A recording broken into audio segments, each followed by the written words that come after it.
ပြိုင်ပွဲပေါ့နော်ကိုဗစ်ကာလမှာနောက်ဆုံး sport ကစပိန်စီဖြစ်တာပေါ့နော်အမေနဲ့ကကြတော့ဘာကစားမဆိုတူလုပ်ဖြစ်တယ်ပွဲလေးကကြတော့ကနော်ကြီးမှလုပ်တာ join ကြီးရအောင်ဆိုပြီးတော့2ယောက်သားပေါ့နော်တခါမှမလုပ်ဘူးရဲ့ပွဲဆိုပြီးတော့ तू ကလုပ်ချင်တယ်ဆိုတော့ကိုလည်းပါလာတာပေါ့နော်ကိုဗစ်ဖြစ်တဲ့အချိန်မှာတော့စပိန်တယောက်တစ်စီးစဝယ်ဖြစ်တယ်ပေါ့နော်အဲ့အချိန်ကတော့အမနေရတာအမလုံးဝမကြိုက်ဘူးတခုခုလုပ်နေမှာအင်ဒိုမှာပိတ်မိနေတာလည်းမကြိုက်တဲ့အခါကျတော့ဒါစပိန်လေးကမစိုးဘူးပဲဆိုပြီးတော့ဒီစပိန်လေးစဝယ်ပြီးတော့နောက်စပိန် group လေးနဲ့စ join ဖြစ်တာပေါ့နော်ရေကူးချင်းစပိန်ပေါ့နောက်ပိုင်းမှာမှဒီအပြေးဖက်ကိုထပ်ပြီးတော့လုပ်ဖြစ်တာပေါ့နော်ပထမဆုံးလမ်းလုပ်ဖြစ်တဲ့အားကစားရေကူအမေကပဲသူတင်ပေးရပါတော့သူကငငယ်လေးတွေကရေကူပဲ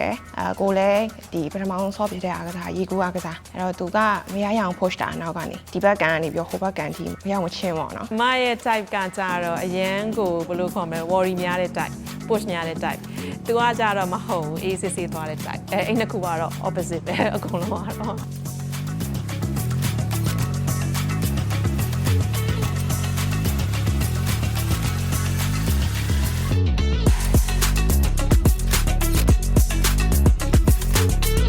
ပေးရင်တော့တခြားပြိုင်ပွဲတွေလည်းအ